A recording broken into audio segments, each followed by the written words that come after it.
And there was a recent episode that it came out that I produced on the Osmond Sound Advice podcast that my dad and I do. It was a recent one on my brother Travis. Have you guys seen that? It just came out about a week or two. Definitely to watch that. That's all about, it's a great lesson about the show goes on. It's a great story about how he made a mistake.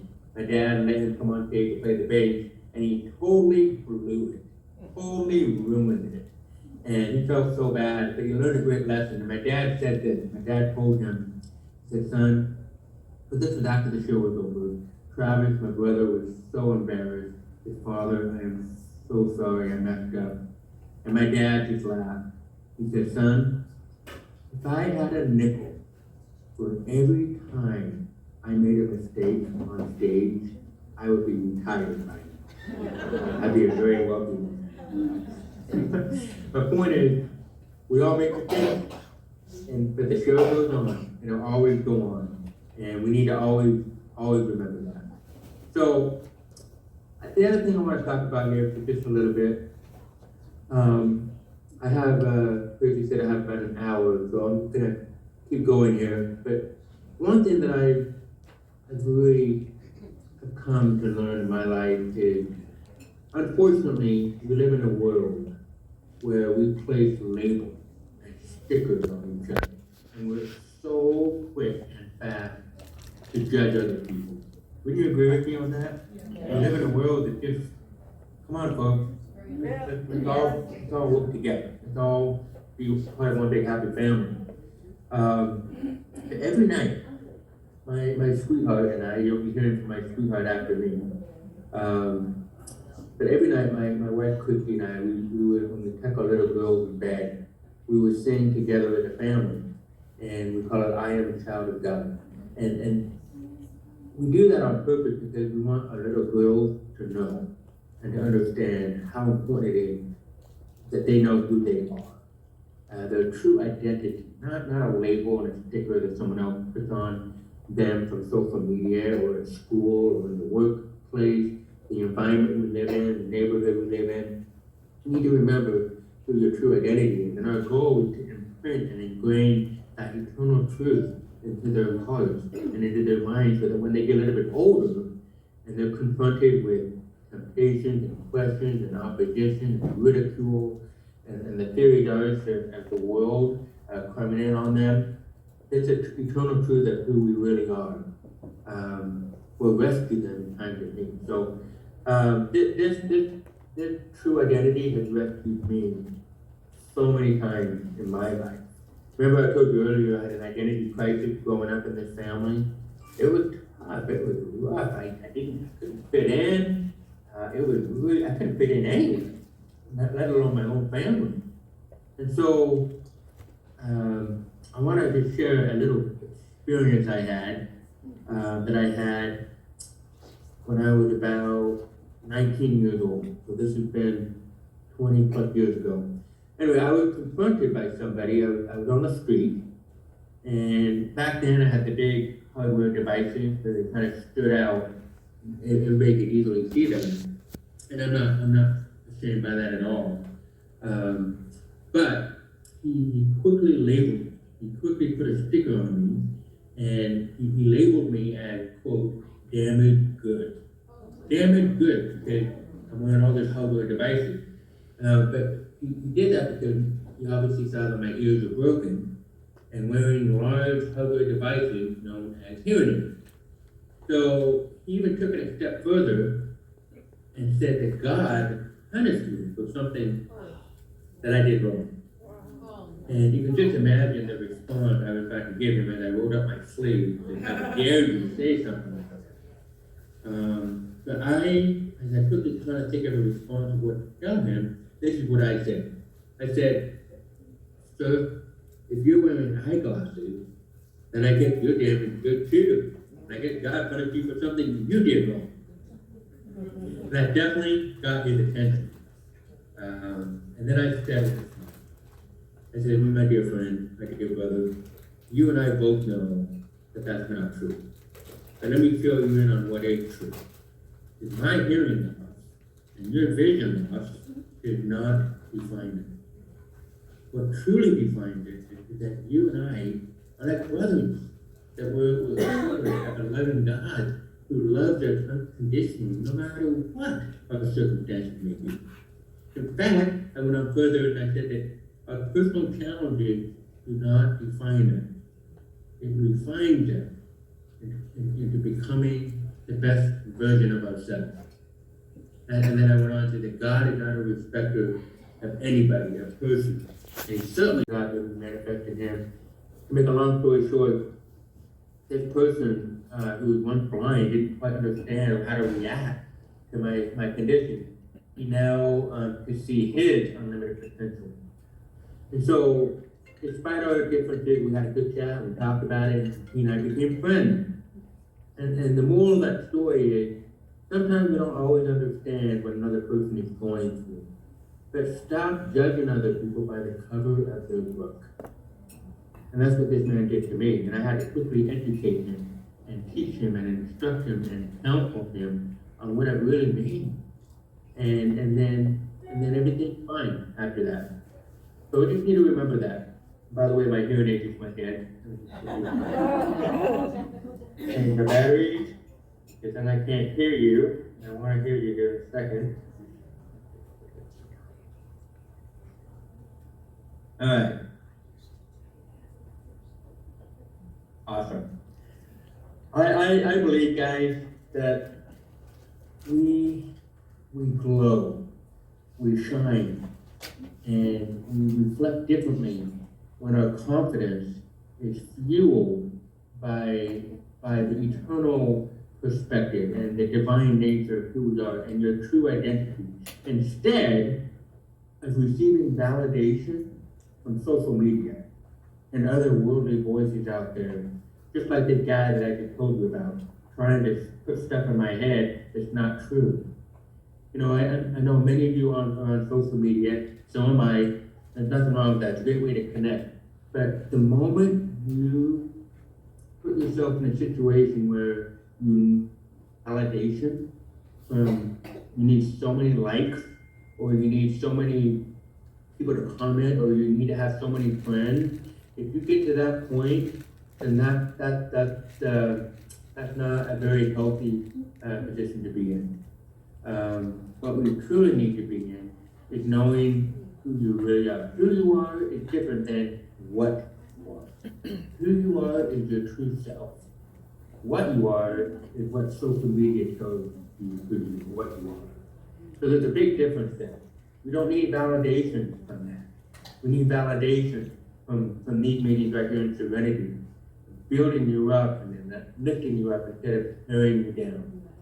So we live in a society where we tend to follow the crowd, right? We tend to follow what everybody else is doing. But I gotta say that just because it's common practice does not mean that it's common sense. Just because everybody else is doing it doesn't mean it's common sense. I want to share a video with you. It's a 1-minute video. Matthew, if you could help me with this. I want you to watch this little experiment that we've done. It's all about, it's called the conformity experiment. So Matthew, if you could make me.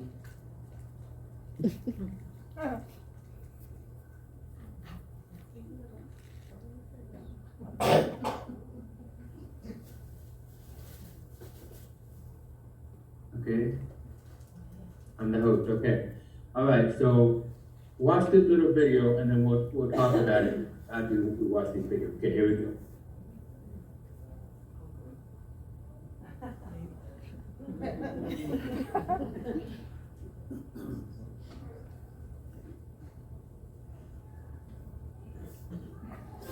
The gentleman in the elevator now is a candid star. These folks who are entering, the man with a white shirt, the lady with a trench coat, and subsequently one other member of our staff, will face the rear. And you'll see how this man in the trench coat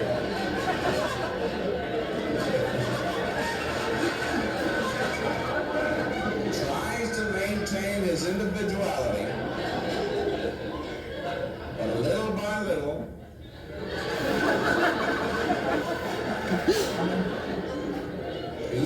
watch, but he's really making an excuse for turning just a little bit more to the wall. Now we'll try it once again. Here's the candid subject.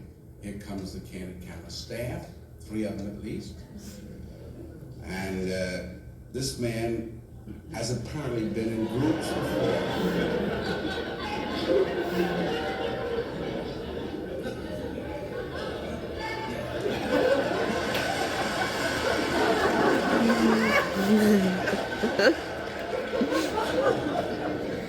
Now, here's a fella with his hat on in the elevator.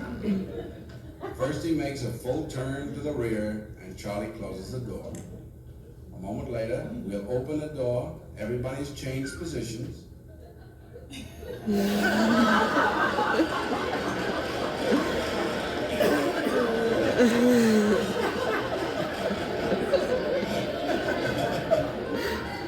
See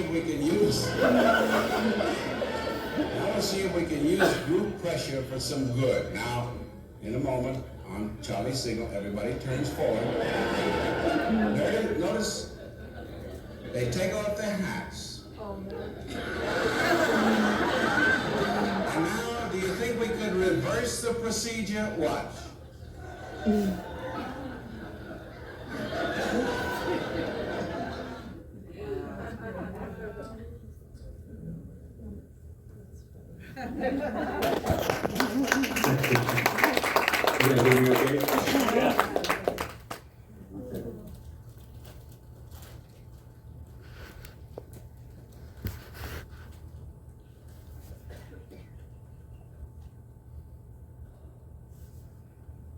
Okay.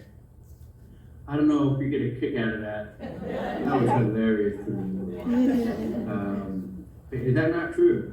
We live in a society, in a world today, where we just tend to follow crowds. And just because it's common practice, and just because everybody else is doing it, we follow suit. That's just kind of how it is nowadays. But you need to be your own self, be your true self. You don't need to become like anybody else that you're not. I learned that lesson the hard way. Growing up in a musical family, I wanted to sound like my dad.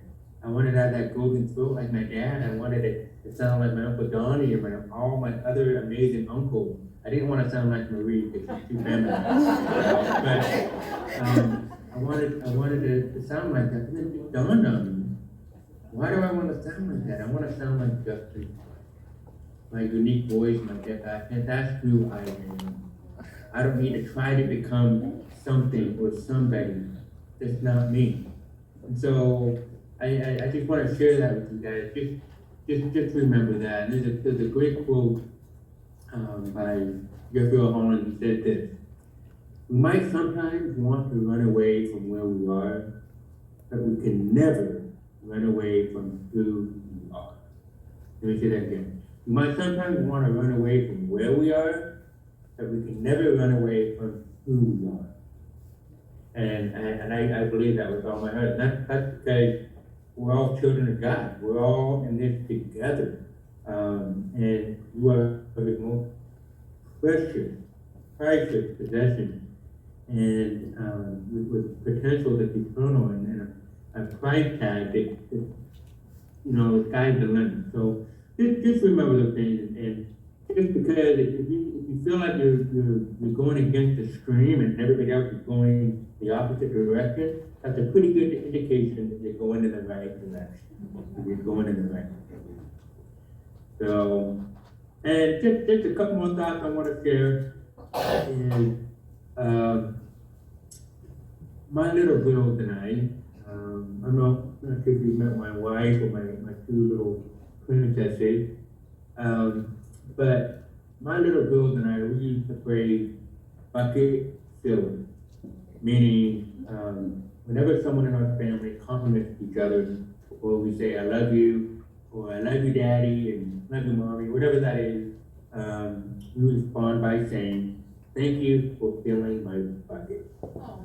And I share that with you, just a little tradition in our family that I'm sharing with you, Because how can we become better bucket fillers towards other people? How can we fill other people's buckets? And of course, like I just said, you can compliment, but there's so many different ways on how we can do that. I know you're here at Serenity, many of you are here for different reasons. We're all here to fill your bucket. Fill your bucket with inspirational messages, music, and making new friends, and hopefully you can take something home with you after this conference that'll just make you want to pay it forward to help other people and fill their bucket. Because that's what this life is all about, don't you think? And to help each other and to fill their bucket and to make them feel better about themselves. I share this with you because my dad, I'm not sure if my dad is there yet, but he taught us at a young age, taught me anyway at a young age, how to fill our bucket. And not just our own bucket, but other people's buckets. I remember as a young boy, my dad, he brought home to our house a homeless man right off the street. I mean, we're all in our pajamas, and all of a sudden my dad walked in the house with a complete stranger into our house. And I'll never forget that. Dad, if you can hear me, you know who I'm talking about. His name was Ed. And, my dad took him in, he fed him, clothed him, and he gave him a place to rest. Gave him one of our beds to sleep in. And I'm just so grateful for my dad and for his example of unconditional love. And that's what it means to fill someone else's bucket. And this impacted all of his children and me, but especially my younger brother, Troy, who some of you, I'm sure, had the opportunity to hear from him a few years ago before he passed away. But my brother, Troy, he is the epitome of filling other people's buckets. He ended up doing the same thing. In fact, he's done this more than once, where he would bring people, homeless people off the street and right into our home. It would drive my mom crazy because, she's the protector of our kids. To bring a complete stranger in our home, of course, you gotta be careful, but that's what my brother Troy did. And now one of these people that we brought home and brought in off the street, he's now really a brother, like an adopted brother in our family. And that's why the hashtag Troy Harder is a big thing in our family. That's how we can fill other people's buckets and to be bucket fillers and help other people. So there's so many stories I can talk about and share with you.